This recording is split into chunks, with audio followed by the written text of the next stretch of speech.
सरगोदा के जज मोहम्मद नईम शेख ने जो फ़ैसला सुनाया है तहरीक इंसाफ के कारकुनान शहरियों को, कई तो ऐसे इसमें से कारकुन हैं पीटीआई के या आम शहरी हैं जो उस दिन वहाँ पर मौजूद ही नहीं थे जिस जगह का जाए वकूआ बनाया गया है।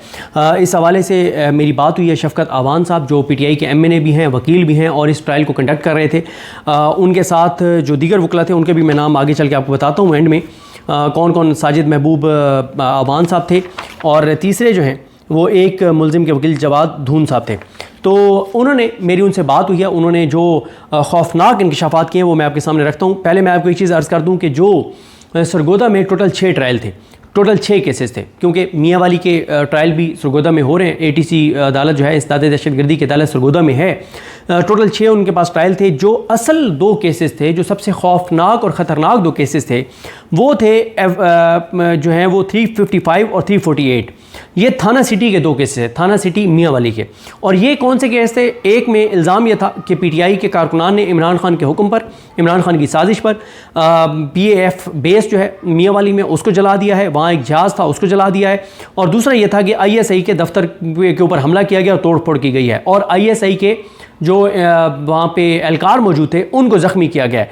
अब आप देखें कि ये 2 केसेस मुझे शफ़कत आवान साहब बता रहे थे कि पूरे पाकिस्तान में 9 मई के जो टोटल केसेस हैं उनमें जो टॉप 5 केसेस हैं, उन टॉप 5 केसेस में से ये 2 केस थे कि पीएएफ बेस को जला दिया, जहाज़ जला दिया, आईएसआई के दफ्तर पे हमला हुआ, आईएसआई के एम्प्लॉयज़ एहलकार जो है वो ज़ख्मी हो गए। लेकिन इन दोनों एफआईआर्स में जो ट्रायल था, इन दोनों केसों में जज मोहम्मद अब्बास जिनको मलिक शहजाद अहमद खान साहब ने लगाया था, आज़ाद जज, अपने हलफ से वफा करने वाले जज, इन्होंने इन दोनों केसों में तमाम मुल्ज़मान को बरी कर दिया और कहा कि सरकार का केस झूठा है, लग़्व है, बकवास है, इसमें कोई हकीकत नहीं है कि तहरीक इंसाफ ने पीएएफ बेस को जलाया है, जहाज़ को जलाया है उनके कारकुनान ने, और उन्होंने आईएसआई के दफ्तर पर मियाँ वाली में हमला किया है।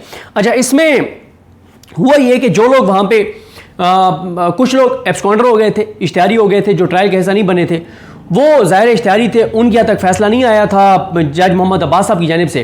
तो वो जब दोबारा आए और पेश हुए तो उनका ट्रायल भी अब यही नईम शेख साहब जो हैं वो कर रहे हैं। और बजाय इसके कि उनको वो जो वहाँ पे जो लोग इसके ये केस ही ख़त्म हो गया था जो बाद में आए हैं, बजाय इसके कि उनकी बरीयत की दरख्वास्त को डिसाइड करके उनको बरी कर दिया जाता कि बिल्कुल ठीक है, उनके यहाँ तक 0 से ट्रायल शुरू कर दिया गया है जज साहब की जानिब से। अब आ जाएँ, जो आज फैसला आया है यह है मुकदमा नंबर 7272। इसमें इल्ज़ाम यह है कि मूसा खेल जो थाना है उसको जलाया गया है। मुझे जो शफ़कत आवान साहब ने जो तफसीलात बताई हैं वो ये कहते हैं कि इसके अंदर जो मरकज़ी मुल्ज़िम जिनको बनाया गया था वो थे तारिक ठेकेदार साहब, और वो मरकज़ी मुल्ज़िम थे। उनके ऊपर ये इल्ज़ाम था कि उनके वीगो डाला में पेट्रोल लाया गया, असला लाया गया, और उनके साथ हमज़ा और ज़फ़रुल्लाह साहब थे।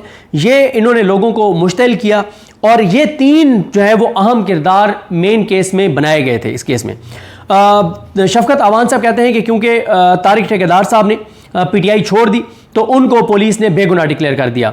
हमज़ा साहब और ज़फ़रुल्लाह साहब के खिलाफ भी पुलिस ने कोई कार्रवाई नहीं की, ये कहना है शफ़कत महमूद आवान साहब का। फिर वो कहते हैं कि बाकी जिन लोगों को आज सज़ाएं हुई हैं 10-10 साल की, इनका जनरल रोल था, इनका स्पेसिफिक रोल नहीं था, जनरल रोल था। इनको 10-10 साल की सज़ा सुना दी गई। और फिर वो कहते हैं कि जो उन्होंने मुझे नुकात बनाए हैं जो पहली बार मंजर आम पर आ रहे हैं, एक तो उन्होंने कहा है कि जब पुलिस से पूछा कि अच्छा ये बताएं कि आपने एफआईआर कब दर्ज की, एक दिन बाद कैसे दर्ज की, क्योंकि आप तो कह रहे हैं कि थाना जल गया था, कंप्यूटर जल गए थे, रजिस्टर जल गया था। तो उन्होंने कहा कि हमने अगले दिन जो है ना वो एक प्राइवेट लैपटॉप में ये एफआईआर दर्ज की। तो शफ़कत आवान साहब कहते हैं कि ये प्राइवेट लैपटॉप में एफआईआर दर्ज हो ही नहीं सकती थी। अगले दिन थाने में एक नया रजिस्टर लिया जा सकता था और उस रजिस्टर में एफआईआर दर्ज की जा सकती थी, लेकिन प्राइवेट लैपटॉप में एफआईआर दर्ज ही नहीं हो सकती। फिर वो कहते हैं कि 3 गवाह आए सामने जिन्होंने कहा कि पीटीआई वालों ने थाने पे हमला किया, मूसा खेल थाने पे, और इसको जलाया। तीनों के बयानात में तजादात हैं। मसलन एक ने कहा कि ये जब आए तो उन्होंने पहले गेट जलाया, तोड़ा और तोड़ के ये अंदर दाखिल हुए। दूसरे ने कहा नहीं, गेट तो खुला था, ये तो आराम से अंदर आ गए। तीसरे ने कहा नहीं, एक बड़ा गेट होता है, एक छोटा गेट होता है, छोटा गेट खुला था उससे ये लोग आए। 3 गवाह थे और तीनों के बयानात में तजाद था। एक चीज।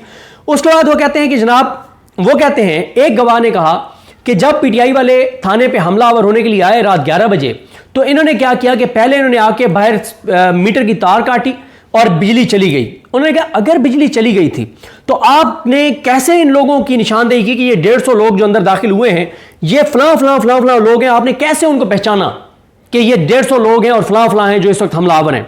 कोई जवाब नहीं। फिर आगे आ जाए, उनसे पूछा गया कि ये बताएं कि जो 150 लोग जिनको आपने कहा कि हमलावर हुए और जिनमें से कोई 39-40 को तो आपने नामजद भी किया है, इनमें से कोई आपका रिश्तेदार है पुलिस वालों का? उन्होंने कहा नहीं। उन्होंने कहा इनमें से किसी से आप पहले मिले हो? उन्होंने कहा नहीं। उन्होंने कहा इनमें से कोई पहले थाने आया हो? उन्होंने कहा नहीं। उन्होंने कहा इनमें से कोई काउंसलर हो? उन्होंने कहा नहीं। उन्होंने कहा सिवाय इन 2-3 जो हैं, जो बच्चर साहब हैं, बिलाल साहब हैं, इनका, अच्छा बिलाल साहब का और अहमद चट्टा साहब का तो नाम ही कहीं नहीं था ना।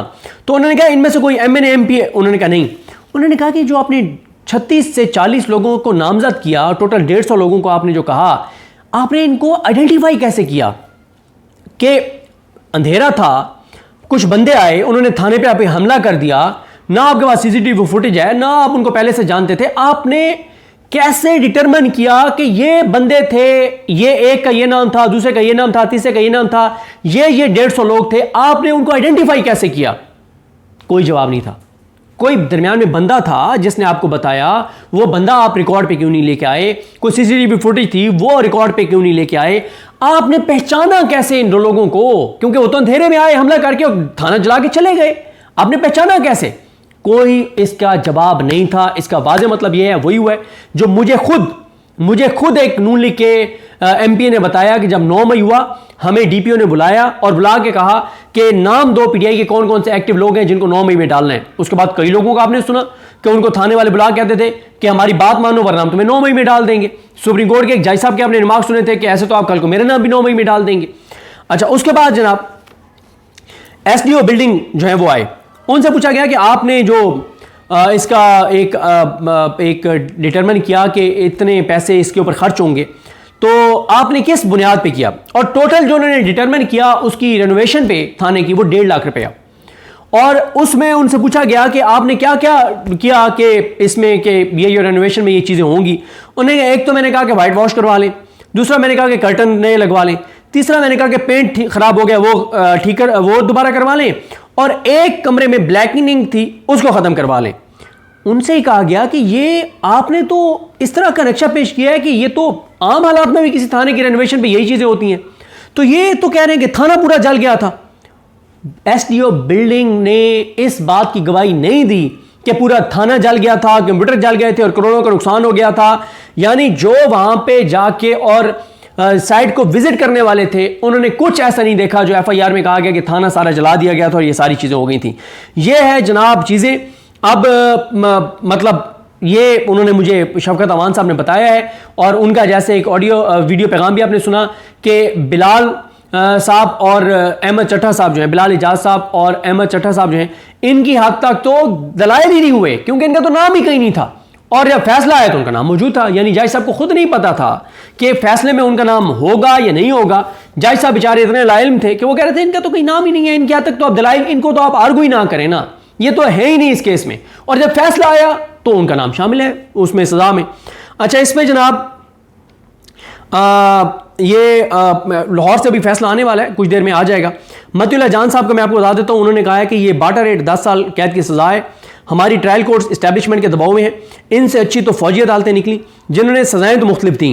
फौजी अदालतों ने किसी को 10 साल सजा दी, किसी को 7 साल, किसी को 8 साल, किसी को 3 साल, किसी को 2 साल, किसी को 1 साल। उन्होंने कहा ये तो बाटा रेट चला है, ये जो जज मोहम्मद नईम शेख है ना, ये तो मिलिट्री कोर्ट से भी आगे निकल गए हैं।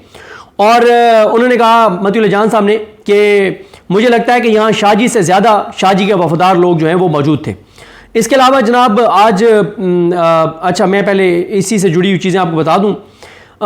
मरियम नवाज़ खान साहबा कोर्ट रिपोर्टर हैं, बड़ी लाइक आप इनका प्रोग्राम देखते हैं FCR वसीम मलिक साहब के साथ। उन्होंने एक ट्वीट किया है, वो ये कहती हैं कि चीफ जस्टिस याहिया खान आफरीदी और जस्टिस अमीनुद्दीन खान के फैसलों के बाद फौजदारी और फौजी अदालतों में फ़र्क अमली तौर पर ख़त्म हो चुका है। फौजी अदालतों, मिलिट्री कोर्ट्स और फौजदारी मुकदमात सुनने वाली ATC कोर्ट्स जो हैं उनका फ़र्क मिट गया है जब से याहिया खान साहब आए हैं और जस्टिस अमीनुद्दीन खान साहब आए। कैसे? कहती हैं कि खबर यह है कि सदारत दहशतगर्दी अदालत सरगोदा के जज ने 3 PTI रहनुमाओं समेत 39 कारकुनान को 10-10 साल की सजा सुना दी है। पंजाब में अपोजिशन लीडर मलिक अहमद बच्चर, बिलाल इजाज और मेंबर कौमी असम्बली अहमद चट्टा उनमें शामिल हैं। इलेक्शन कमीशन फौरी तौर पर अब सजा याफ्ता होने की बुनियाद पर इनको नाअहल करेगा। फौजी अदालतों का रिकॉर्ड है कि उनमें सजा का तनासुब 100% है। फौजी अदालतों में कन्विक्शन रेट 100% है, जबकि यही हाल इंसदाद दहशतगर्दी अदालतों का भी हो गया है। Chief justice Pakistan justice Yahya Khan ने हुक्म दिया कि ट्रायल 4 माह में मुकम्मल करें, जिसके बाद अदालतों ने नहीं देखा कि रात के 11 हैं या सुबह के, जवाज़ है या नहीं है, किसी का हक़ दवा मजरू हुआ या नहीं, किसी गवाह ने दुरुस्त बयान दिया या नहीं, बस कार्रवाई मुकम्मल करके फैसला सुनाना शुरू कर दिया। आज ही लाहौर में शेरपाव पुल पर हंगामा राय के मुकदमे में इमरान खान, डॉक्टर यास्मीन राशिद, एजाज चौधरी, शाह महमूद कुरैशी, मियां महमूद रशीद और उमर सरफराज चीमा को भी सजाएं सुनाई जानी हैं।